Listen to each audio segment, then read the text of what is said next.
Hello, good afternoon. Today is Sunday. So ನಾನೀಗ ನಿಮಗೆ ಒಂದು ಹೊಸ ಚಾಪ್ಟರನ್ನು ಇಂಟ್ರೊಡ್ಯೂಸ್ ಮಾಡಲಿಕ್ಕಿದ್ದೇನೆ. ಏನಂದರೆ ಬ್ಲ್ಯಾಂಕ್ ಚಾರ್ಟ್ ಪ್ರೊಡಕ್ಷನ್ಸ್ ಯಾವ ರೀತಿ ಮಾಡುವುದು ಅಂತೇಳಿ. ಈಗ ನಿಮಗೆ ಸಿಂಪಲ್ ಆಗಿ ಹೇಳ್ತೇನೆ, ನಿಮ್ಮ ಚಾರ್ಟ್ ಯಾವುದೇ ಇರಲಿ, ಕಾಲಪುರುಷನ ಚಾರ್ಟು ಬೇಸ್ ಚಾರ್ಟ್. ಅಂದರೆ ಏನು? ಕಾಲಪುರುಷನ ಚಾರ್ಟಿನಲ್ಲಿ ಮೊದಲನೇ ಮನೆ ಮೇಷ ಬರ್ತದೆ, ಎರಡನೇ ಮನೆ ವೃಷಭ, ಮೂರನೇ ಮನೆ ಮಿಥುನ, ನಾಲ್ಕನೇ ಮನೆ ಕಟಕ, ಐದನೇ ಮನೆ ಸಿಂಹ, ಆರನೇ ಮನೆ ಕನ್ಯಾ, ಏಳನೇ ಮನೆ ತುಲಾ, ಎಂಟನೇ ಮನೆ ವೃಶ್ಚಿಕ, 9 ಧನುಸ್ ಸೆಗೆಟೇರಿಯಸ್, 10 ಮಕರ ಕ್ಯಾಪ್ರಿಕಾನ್, 11 ಎಕ್ವೇರಿಯಸ್ ಕುಂಭ, 12 ಮೀನ ಪೈಸಸ್. ಓಕೆ, ಈಗ ಪ್ರತಿಯೊಬ್ಬರ ಜಾತಕದಲ್ಲಿಯೂ first house is for first year, second house is for second year, third house is for third year, fourth house fourth year, fifth house fifth year, sixth house sixth year, seventh house seventh year, eighth house eighth year, ninth house ninth year, 10th house 10th year, 11th house 11th year, 12th house 12th year. Again 13th year will become first. Okay, 14th year will become second. That means anybody who has got Ketu in second house, Ketu in second house. For me, Ketu in second house means 14th year, another 12th, 26th year, again 38th year, again 50th year, 62nd year, 74 year and 86 years ಅಲ್ಲಿ ನನ್ನ ಎರಡನೇ ಮನೆ ಕಾರಕತ್ವಗಳು significations are going to be affected. Ketu ಇರೋದ್ರಿಂದ, Ketu rejection, Ketu is breaking.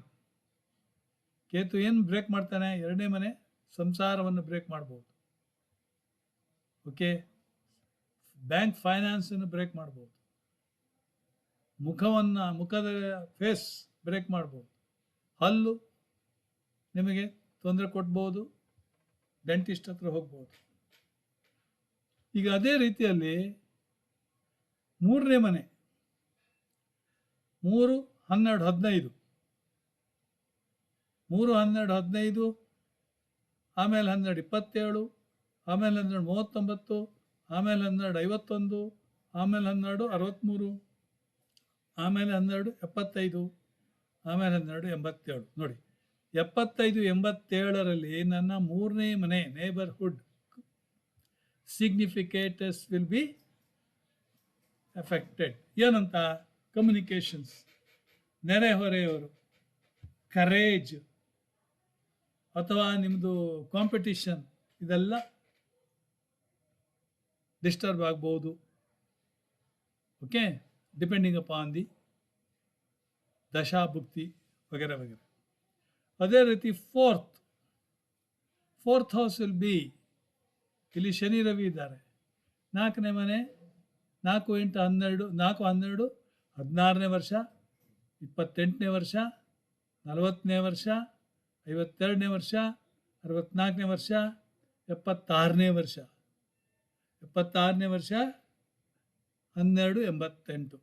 76, 88ರಲ್ಲಿ ನನಗೆ 4ನೇ ಮನೆ ಸಂಬಂಧಿಸಿದ್ದು ಸಿಗ್ನಿಫಿಕೇಶನ್ಸ್ ಅಂದರೆ ಹ್ಯಾಪಿ ಹೋಮ್, ಹೌಸ್ ಹ್ಯಾಪಿನೆಸ್, ಅದೆಲ್ಲ ನಾವು ಸಿಗ್ನಿಫಿಕೇಶನ್ಸ್ ನೋಡಬೇಕಾಗುತ್ತೆ. ಓಕೆ, ಆಮೇಲೆ ಅದೇ ರೀತಿಯಲ್ಲಿ ಉಳಿದವ್ರದ್ದು ಕೂಡ ಅದೇ ರೀತಿಯಲ್ಲಿ ನೀವು ಹೇಳ್ಬೋದು. ಇನ್ನು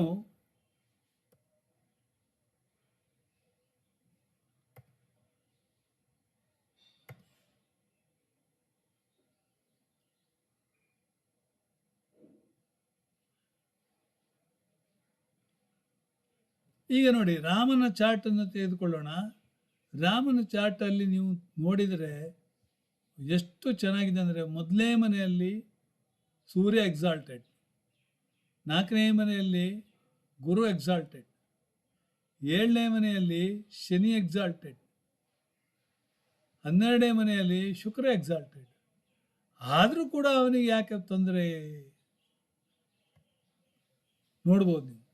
ಓಕೆ, 1ನೇ ಮನೆ ಸೌಲ್, 4ನೇ ಮನೆ ಹ್ಯಾಪಿನೆಸ್, ಬೃಹಸ್ಪತಿ ಎಕ್ಸಾಲ್ಟೆಡ್. 1ನೇ ಮನೆ ಸೂರ್ಯ ಎಕ್ಸಾಲ್ಟೆಡ್. 7ನೇ ಮನೆ Saturn. Saturn is actually south, disturbance in family life. Okay, Saturn makes person aloof, ಒಂದು ರೀತಿ ಏಕಾಂಗಿತನವನ್ನು ಮಾಡಿಸ್ಬೋದು, ಸಾಧ್ಯತೆ ಇದೆ. 7ನೇ ಮನೆ ಶನಿ. ಸೊ 12ನೇ ಮನೆ Shukra exalted. 12th house. 12th house is for foreign land. ಇಲ್ಲಿ ಫಾರಿನ್ ಅಲ್ಲ, ಇಲ್ಲಿ 14 ವರ್ಷ ವನವಾಸ. Is going on wandering here and there. Venus. Okay, so this is birth chart of Rama. Okay,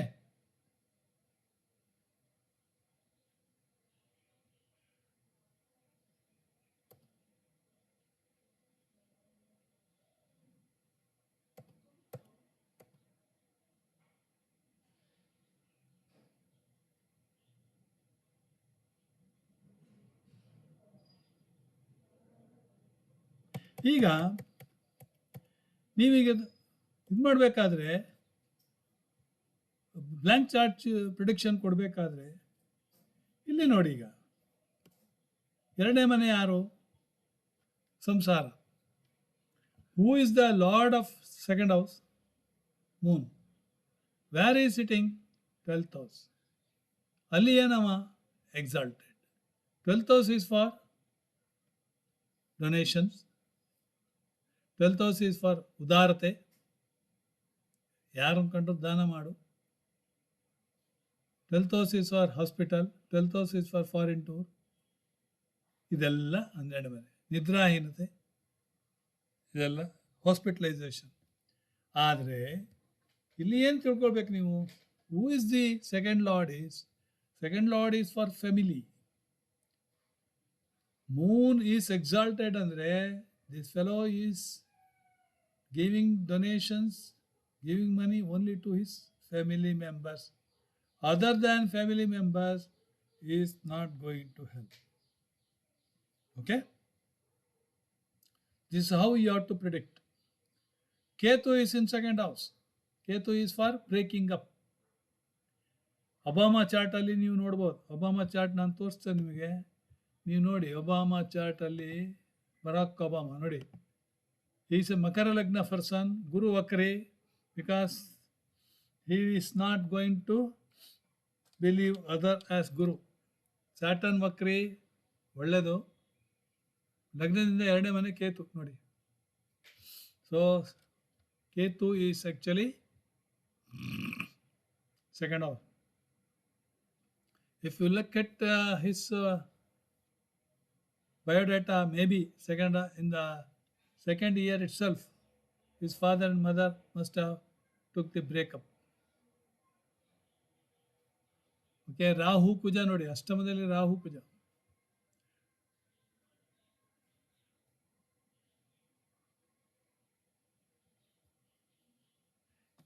So, can anybody predict? See, ಸಪ್ತಮ ಸ್ಥಾನ ಕೇತು, ಲಗ್ನಾತ್ ಕೇತು, ರಾಹು ಕುಜ ಸಪ್ತಮದಲ್ಲಿ. Ravi in 6th house, good. Actually Ravi in 6th house is good. 5th house Shukra. Okay, so blank chart ನೀವು predict ಮಾಡಬೇಕಾದ್ರೆ ಏನು ಮಾಡಬೇಕು ಅಂದರೆ, you should not bother about the house. 11ನೇ ಮನೆ ಫಾರ್ ಯಾರಿಗೆ? 11th house is for profit. 11th house is for elder siblings.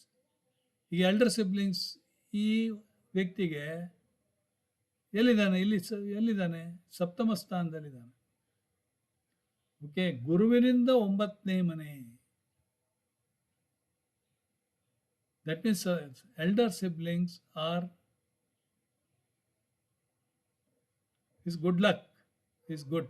Because of this person. ಇಲ್ಲಿ ಗುರು ವಕ್ರಿ ಅಂದರೆ ನೀವು ಹೇಳ್ಬೋದು ನಿಮ್ಮ ಎಲ್ಡರ್ ಸಿಬ್ಲಿಂಗ್ಸ್ ನಿಮಗೇನಾದ್ರು ಹೆಲ್ಪ್ ಮಾಡೋದಿದ್ರೆ ಹೃದಯಪೂರ್ವಕವಾಗಿ ಹೇಗೆ ಮಾಡ್ತಾರೆ, ಯಾವ ರೀತಿಯಲ್ಲಿ ಮಾಡ್ತಾರೆ ಅನ್ನೋ ಕ್ವೆಶ್ಚನ್ ಮಾರ್ಕ್ ಬರ್ಬೋದು. ನೀವು ಬೇಕಾದ್ರೆ ಟೆಸ್ಟ್ ಮಾಡಿ. 11ನೇ ಮನೆ ಎಲ್ಡರ್ ಸಿಬ್ಲಿಂಗ್ಸ್, ಫ್ರೆಂಡ್ಸ್. ಕೇತು 2ನೇ ಮನೆಯಲ್ಲಿದ್ದವರಿಗೆ friends, few friends. They are not having, may be good the friends are there, no doubt. Okay, so you have to, this particularly Guru, for his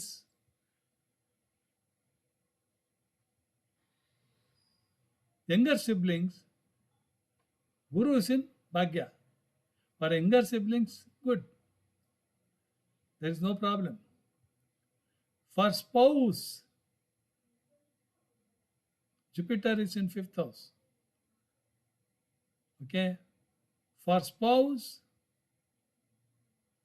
Moon is in 6th house.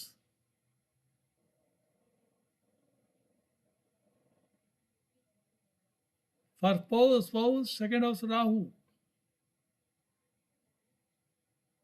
11th house Lakshmi Narayana Yoga. See, for spouse, Lakshmi Narayana Yoga is in 11th house. Any business, 11th house, Lakshmi Narayana Yoga. And Shani Ravi, totally together, commanding in spouse, professionally commanding. This fellow, this Shani and Rahu is aspecting 10th house. So what you can say, predict? His 10th house is also his master, his ruling, his authority. At the same time, disturbance, lot of confusion, lot of grumblings. Shani professionally disturb, ಜಗಳವನ್ನು ತಂದು ಹಾಕ್ಬಿಡ್ತಾನೆ. Simple. Okay, ಚಿಲ್ಡ್ರನಿಗೆ this fellow is good because see 9th house. He is a good luck for them.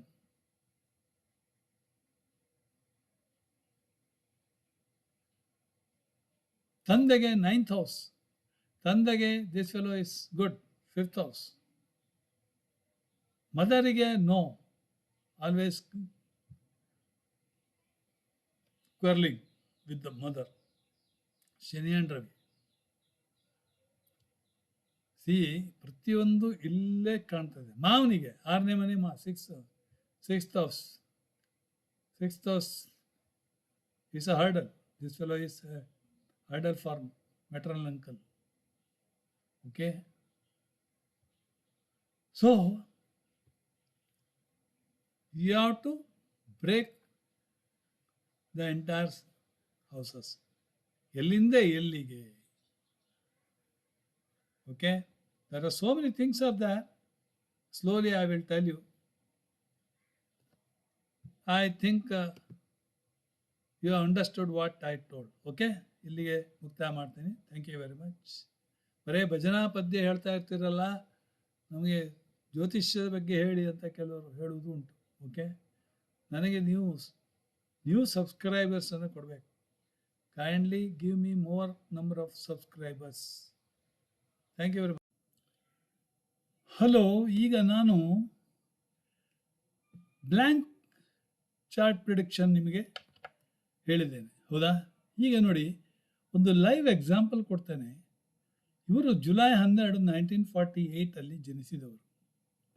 ಅಂದರೆ ಈಗ 2026 June and July 12 ಬರಲಿಲ್ಲ. Okay, June ಎಷ್ಟಾಗತ್ತೆ? 52, 78. Okay, 78 years. ನೋಡಿ, ಇವರಿಗೆ 78 years ಅಂದರೆ 78th, see, at the age of 78th year and at the age of 90 year, his sixth house signification may be affected. ಹಾಗೆ ನಿಮಗೆ ಈಗ ಹೇಳ್ತೇನೆ ನೋಡಿ,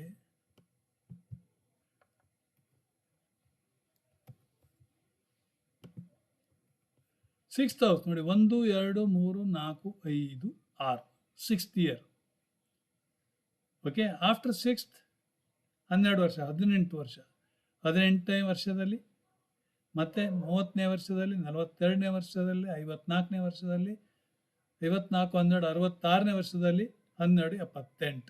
okay, so is running 79th year or 78 is already completed on July 26. Before that itself, sixth house activated. What is sixth house? Runa Roga Ripu. Exactly in the month of June. Okay, June 10th. He fell. ಅಂಗಾತ ಬಿದ್ದುಬಿಟ್ರು. ತಲೆ ಪಟ್ ಅಂತೇಳಿ ದೇವ್ರ ಕೋಣೆ ಎದುರುಗಡೆ ಪಟ್ ಅಂತ ಬಿದ್ದು ರಕ್ತ ಸಿಕ್ತ, ಚೆಲ್ ಅಂತ ರಕ್ತ ಹೋಯ್ತು. ಅದರಿಂದ ಏನಾಯಿತು? He has become literally mad. So I went there. ನನಗೆ ಪ್ಯಾಂಟ್ ಹಾಕ್ಲಿಕ್ಕೂ ಬಿಡಲಿಲ್ಲ. ಸಖತ್ ಶಕ್ತಿ, ಕೈಕಾಲು ಎಳ್ಕೊಳ್ಳೋದು, ಆದರೂ ಕೂಡ ನಾನು ಬಿಡಲಿಲ್ಲ. ಆಮೇಲೆ ನಾನು ನನ್ನ ತಂಗಿ ಸೇರಿ ಅವನ್ನ ಹೇಗೂ ಕಾರಲ್ಲಿ ಕೂಡಿಸಿದರೆ ಕಾರ್ ಗೇರ್ ಮೇಲೆ ಕೂತ್ಬಿಟ್ಟ. ಆಮೇಲೆ ನನಗೆ ಆಗಲಿಲ್ಲ, ಯಾಕಂದರೆ ಅದು ಗೇರಲ್ಲಿ ಕೂತ್ರೆ ಪ್ರಾಬ್ಲಮ್ ಅಲ್ವ, ಬಿಡು ಹೇಗೆ. ಅವಳಿಗೆ ಹೇಳಿ ಇಬ್ಬರು ಒಟ್ಟು ಎಳೆದು ಕೊನೆ ಹೊಂಡದೆ, ಆ ಕಾರದ ಹೊಂಡದಲ್ಲಿ ಕೂತ. So he was admitted to hospital, Apollo ಹಾಸ್ಪಿಟ್ಲಿಗೆ ನಾವು ಬನ್ನೇರುಘಟ್ಟ ರೋಡಲ್ಲಿ ಅಡ್ಮಿಟ್ ಮಾಡ್ತೀವಿ. ಅವರು CT ಸ್ಕ್ಯಾನ್, ಇನ್ನೊಂದು ಮಣ್ಣು ಮೊಸಣ ಅಂತೇಳಿ ಆಪರೇಷನ್. ಅವರಿಗೆ ಉಚ್ಚಿ ಹೋಗಲಿಕ್ಕೆ ಒಂದು ಪೈಪ್ ಹಾಕಬೇಕಾಯಿತು. ಒಟ್ಟಾರೆ ಒಂದು 2-2.5 ಲಕ್ಷ ಖರ್ಚಾಯಿತು. ಖರ್ಚು ಬಿಡಿ. What I am telling is how sixth house is affected. ಪ್ರತಿಯೊಬ್ಬ ಮನುಷ್ಯನಿಗೂ ನೀವು ಮಾಡ್ತೀನಿ ಹೀಗೆ ಮಾಡ್ತೀನಿ ಅಂತ ಹೇಳಿ ತಿಳ್ಕೊಳ್ಳೋದಲ್ಲ. ಇದನ್ನು ನೀವು ಕಂಪ್ಲೀಟಾಗಿ ಬೈ ಹಾರ್ಟ್ ಹಿಡಿಬೇಕು. ಎಷ್ಟನೇ ವರ್ಷದಲ್ಲಿ ನನಗೆ ಯಾವ ರೀತಿಯಲ್ಲಿ ತೊಂದರೆ ಆಗಲಿಕ್ಕೆ ಸಾಧ್ಯತೆ ಉಂಟು. ಓಕೆ, ಸೊ ಅವರು ಆಮೇಲೆ ಹೆಲ್ತ್ ಕೇರ್ ಸೆಂಟ್ರಲ್ಲಿ 2 ತಿಂಗಳು ಇದ್ದು, ಈಗ ಮೊನ್ನೆ ಇನ್ನೇನು 2 ತಿಂಗಳಿಗೆ 4 ದಿವಸ ಇರುವಾಗ ಡಿಸ್ಚಾರ್ಜ್ ಆಗಿ ಹೆಲ್ತ್ ಕೇರ್ ಸೆಂಟ್ರಿಂದ ಮನೆಗೆ ಬಂದರು. But entire thing is dependent on wife. Okay, ಎಲ್ಲ ಮನೆಯಲ್ಲೂ ನೀವು ಅಪಾರ್ಟ್ಮೆಂಟಿಗೆ ಹೋದರೆ ಗಂಡ ಹೆಂಡತಿ ಇಬ್ಬರೇ ಸಿಗುವುದು ವಿನ ಮಕ್ಕಳು ಮೊಮ್ಮಕ್ಕಳು ಎಲ್ಲ ಫಾರಿನಿಗೆ ಹೊರಟೋಗಿರ್ತಾರೆ. ಓಕೆ, ಸೊ ದೊಡ್ಡ ಪ್ರಾಬ್ಲಮ್ ಆಗಿದೆ ಈಗ. ಎಲ್ಲ ವೃದ್ಧಾಶ್ರಮ ನಡೆಸ್ತಾ ಇದ್ದಾರೆ ಅಪಾರ್ಟ್ಮೆಂಟಲ್ಲಿ. ಇವರಿಗೂ ಹಾಗೆ. ಯಾಕೆ ಇದನ್ನು ನಿಮಗೆ ಉದಾಹರಣೆ ಕೊಡ್ತಾ ಇದ್ದೀನಿ ಅಂದರೆ, ನೀವು ಅದೇ ರೀತಿ ನೀವು ನನಗೇನಾಗೋದಿಲ್ಲ ಹಾಗೆ ಈಗ ಅಂತ ತಿಳ್ಕೊಂಡ್ರೆ ಪ್ರಯೋಜನ ಇಲ್ಲ. It all depends upon your this. Okay, ಈಗ ಸಪೋಸ್ ಅದೇ ವ್ಯಕ್ತಿಯ ದಶಾ ಸಿಸ್ಟಮ್ ನಾವೀಗ ನೋಡಿದರೆ, ನೋಡಿ ಅವರಿಗೆ ದಶಾ ಯಾವುದು ನಡೀತಾ ಇತ್ತು ಆವಾಗ. ಹೀಸ್ ಲರ್ನಿಂಗ್ ಮರ್ಕ್ಯೂರಿ ದಶಾ. ಮರ್ಕ್ಯೂರಿ ಯಾವುದು? 4 ಮತ್ತು 7ನೇ ಮನೆ ಅಧಿಪತಿ, 4ರಲ್ಲಿದ್ದಾನೆ. ಓಕೆ, ಮರ್ಕ್ಯೂರಿಯಲ್ಲಿ ಯಾವುದು ನಡೀತಾ ಇತ್ತು? ಬೃಹಸ್ಪತಿ ನಡೀತದೆ. Mercury and Brihaspati they are enemies. Brihaspati ಲಗ್ನಾಧಿಪತಿ ಆ್ಯಂಡ್ ದಶಮಾಧಿಪತಿ ಭಾಗ್ಯದಲ್ಲಿ ವಕ್ರಿ ಇದ್ದಾನೆ. ಓಕೆ, ಆ ಬೃಹಸ್ಪತಿಯಲ್ಲಿ ಕೂಡ ಆ ಟೈಮ್ನಲ್ಲಿ ಏನು ನಡೀತಾ ಇತ್ತು? ಆ ಟೈಮ್ನಲ್ಲಿ ಅವರಿಗೆ ಶುಕ್ರ 2026 ಮಾರ್ಚಿಂದ ಜುಲೈ 24 ಶುಕ್ರ ನಡೀತಾ ಇತ್ತು. ಶುಕ್ರ ಕೂಡ 3 ಮತ್ತು ನೋಡಿ ಇಲ್ಲಿ 3 ಮತ್ತು 8ನೇ ಮನೆ ಅಧಿಪತಿ, 8th house. So mercury Jupiter enemies, Jupiter Venus also enemies. ಆಮೇಲೆ ಇನ್ನೂ ಒಂದು ತಮಾಷೆ ಏನಂದರೆ, from Jupiter Shukra Venus is in 8 ಹಾರ್ಡಲ್ಸ್. ಇಲ್ಲಿ ಶುಕ್ರ 8th house lord, 3rd and 8th house lord. That means something is going to happen ಅಂತೇಳಿ ನೀವು ದಶಾ ಸಿಸ್ಟಮಲ್ಲಿ ಕೂಡ ಹೇಳ್ಬೋದು. ಮರ್ಕ್ಯುರಿ ದಶಾ no doubt may be good.